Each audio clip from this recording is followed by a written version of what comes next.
नमस्कार।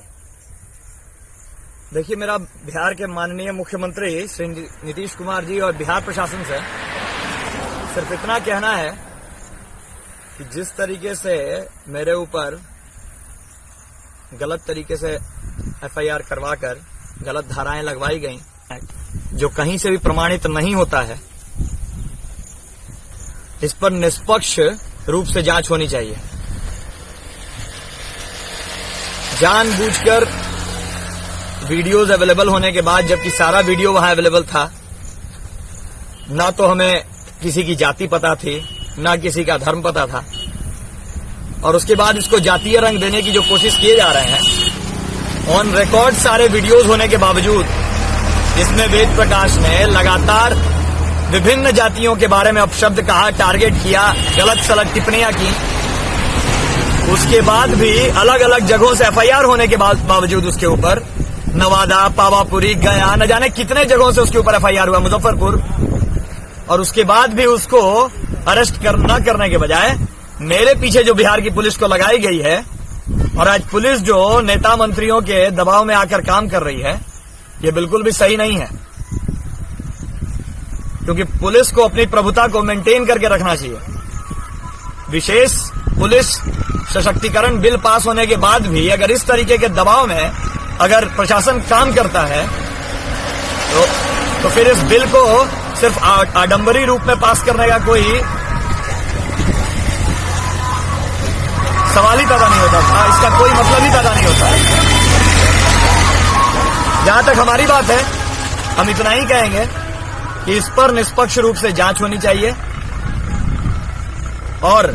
पुलिस प्रशासन मेरे घर पर या हमारे घर वालों को किसी भी तरीके से परेशान न करे, क्योंकि आप फिर मजबूर करिएगा हमको, और इसी तरीके से लोग मजबूर होता है कोई गलत स्टेप उठाने पर। मेरे घर वालों से कोई लेना देना नहीं रहा है कभी भी। मैं शुरू से 8 साल से बाहर रहता हूं बिहार के, तो किसी घर वाले तक हमारे कोशिश न किया जाए, क्योंकि हम घर पे रहते नहीं हैं, और अब लगभग 4 साल हो गया है। 4 साल से हम ना तो घर गए हैं ना घर पर रहते हैं, तो इसलिए आप लोगों से निवेदन है कि अगर हमारे घर वालों को परेशान किया गया तो फिर ये छोटा सा मामला बहुत बड़ा आंदोलन का रूप ले लेगा। क्योंकि हमने तो हर बार एकता की बात की है, अखंडता की बात की है, हमेशा सरकार को मदद किया है, और उसके बाद अगर सरकार हमें गलत तरीके से फंसाने की कोशिश करती है या फिर पुलिस प्रशासन के ऊपर दबाव बनाया जाता है, तो ये ठीक चीज नहीं है। हम चाहेंगे, क्योंकि हमको पता है कि सुशासन बाबू है और कहते हैं कि हम ना तो किसी को फंसाते हैं ना किसी को बचाते हैं, तो मेरा माननीय मुख्यमंत्री जी से अनुरोध है कि एक एक चीज पर ध्यान देने के लिए कहें, और एक बार पुलिस प्रशासन को जांच करने को कहें। मैंने कहीं पर भी किसी भी जाति सूचक शब्द का प्रयोग नहीं किया है, न ही हमने उनको हाथ तक लगाया है। अगर किसी को रोकना उनके गलत पत्रकारिता की वजह से, या गलत धारणा, समाज को तोड़ने वाली धारणा को रोकना अगर गलत है, तो फिर देखिए हम जेल जाने के लिए तैयार हैं, इसमें कोई शक नहीं, हम जेल तो चले जाएंगे, लेकिन उसके बाद ये जनता जनार्दन को संभालना मुश्किल हो जाएगा सभी के लिए। क्योंकि ये गलत तरीके का जो एफआईआर है, इससे लगभग 90% लोग पीड़ित हैं,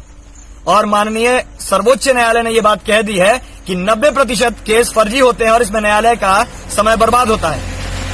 तो एज एक युवा होने के नाते फिर हम लोगों को अपने ऊपर जिम्मेदारी लेनी होगी, और इस तरीके का जो व्यभिचार समाज में फैल रहा है, या गलत तरीके से युवाओं को गलत तरीके से फंसाया जाता है, आप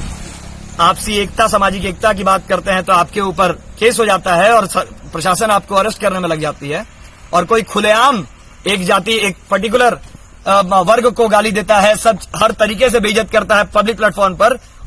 और उसके बाद उस पर कोई कार्रवाई नहीं होती एफआईआर करने के बाद भी। तो ये जो पक्षपात है, इसको खत्म करना होगा। और मेरा बिहार के नवयुवकों से अनुरोध है कि अगर ठीक है करने के लिए तो हम अरेस्ट हो जाए या सरेंडर हो जाए, जेल चले जाए, उसके लिए कोई दिक्कत नहीं है, समाज के लिए जाना पड़े तो, लेकिन आप लोग इस लड़ाई को फिर रुकने नहीं दीजिएगा। सुशासन बाबू, अगर सही तरीके से प्रशासन निष्पक्ष कार्रवाई नहीं करती है, तो पूरे बिहार में एक अलग आंदोलन होना चाहिए, और इसकी तैयारी लोग कर लें। या तो सरकार निष्पक्ष रूप से कार्रवाई करे, जिस तरीके से वेद प्रकाश के ऊपर एफआईआर हुए हैं उस पर त्वरित कार्रवाई करके उसको जेल भेजे, और मेरा सारा वीडियो अवेलेबल है आप लोगों के पास, उसको चेक करें, कहीं पर भी हमने इनको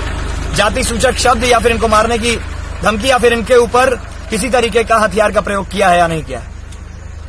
इससे ज्यादा मैं आपसे कुछ बोलूंगा नहीं, लेकिन आप सभी समझदार हैं। नमस्कार।